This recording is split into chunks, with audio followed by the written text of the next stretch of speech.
So, got some sad news about this little fella here. This second to cheapest handheld I got took a fall of about 2 feet and the screen shattered. Let me just show you. As you can see, the LCD, the liquid quartz is leaking through, and yeah, I dropped this from a height of about 2 feet, so that should tell you the quality of the screen. I mean, it looks good, but kind of exploded. So you know what? It's time to take her apart and see what's going on. I'm kind of curious to see what the inside of one of these looks like, and this thing is not worth changing the screen on, I'll tell you that. So let's pull out a toolkit. Oh, by the way, this is another toolkit I have. This, I don't know if you can see, that's like a Phillips head, but instead of having the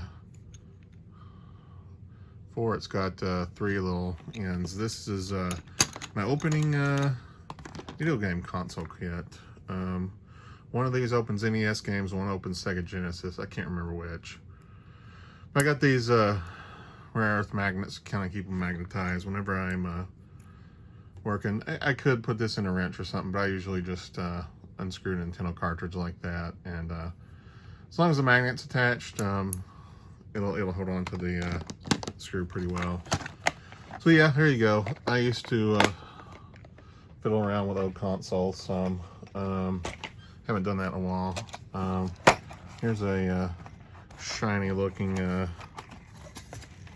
screwdriver kit. I think this tiny one might be a little too tiny. Let me get this one out, see if that does it. I picked this up for $5 at Harbor Freight, so there you go. So let's open this up and see what's going on. This feels weird.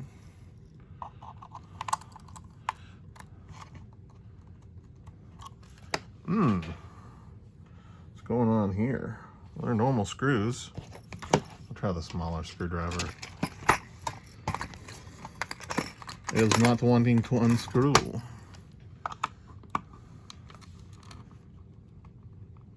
Okay, this is getting it. I can feel this screw coming out. Not easy, mind you. This feels pretty cheap. Huh, okay. So I can't get the screws unscrewed because it's too cheap to unscrew from the plastic. It says lefty loosey, righty tighty. Okay, there we go. This one's coming. But only to a point. These are weird. Oh, there they go. Okay. These feel pretty cheap. Unscrewing these.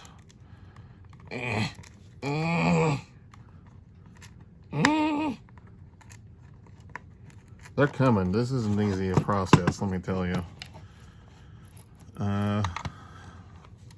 Whoever shoved these screws in here, they really weren't messing around. For something pretty cheap, these screws are like, they're in there. Come out. Or don't.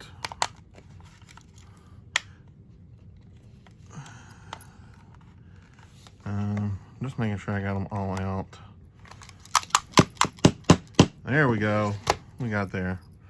I'm assuming this is a screw. This one is not a screw. That's not a screw at all. That's just a empty hole. Just an empty hole.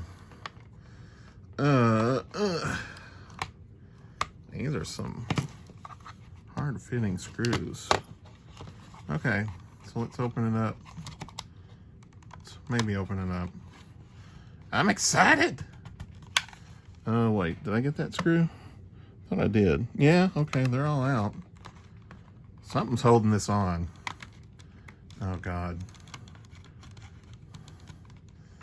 Okay, it's acting like there's a screw here, so let me double check. There's a screw here, I'm just dumb. There it is. There it is. Alright, so if we open this up, what I was expecting this to look like is a cheaper Game Boy, and it looks like I'm right.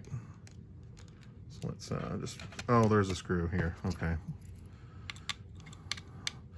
the motherboard screwed in. Should have known that was going to be the thing. Just put that screw right there. So here's the volume button. Here's the cheap Chinzy speaker. This is, I don't know what this is. Take a look. What is that? Some kind of capacitor or something. Oh, it's for the batteries. That's what that is. It's the batteries. That's the reset button. Looks like that's start and select. The buttons, the D-pad. Yeah, there's not a lot going on here, but it is kind of neat. It's got a ribbon cable. If I could replace this screen, but I don't honestly think it's worth it. I mean, if I really wanted to, I could, but it's cheaper just to get another one of these, to be honest. So that right there, that's where all the action happens. That is the Nintendo on a chip, so to speak. So yeah, this is exciting. That's the jack to plug into a TV with an AC. I guess you could probably put headphones in on this, but I could only imagine. There's a charger, off-on button. Yeah, pretty bare bones, but I mean, it's functional, so there you go. And these are the buttons. It would be pretty easy to replace this horrible directional pad with like a D-pad. It would just stick out funny.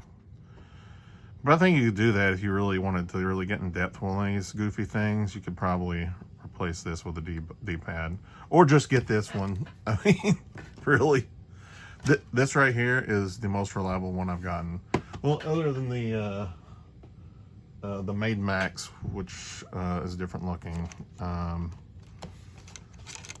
But yeah, there you go. Here's the screen that I just touched with my hand, so that's cool. But this thing's shot, let's be honest. So there you go. This is pretty simple and straightforward. Cheap motherboard. Actually looks okay, even though it's actually got some printing on it. Well, yeah, I mean, for the price and the quality, this is not bad, to be honest. It's functional. It actually looks like a handheld when you open it up and look at the motherboard. So there you go. Hard to believe this actually looks functional. But yeah, I wonder what's under here. That intrigues me. There's a glob covering something there. I wonder what that is. I don't think it'll be memory. I wonder what that is. I'll have to do some research because that intrigues me. What's under the black blob there? I could chip it off, but can we tell under here? That might actually be the Nintendo on a chip, and this might be like some kind of flash memory or something, to be honest. The technology is enough where that could theoretically be the emulated Nintendo software running this puppy. It wouldn't surprise me. Yeah, so there you go. What a curiosity.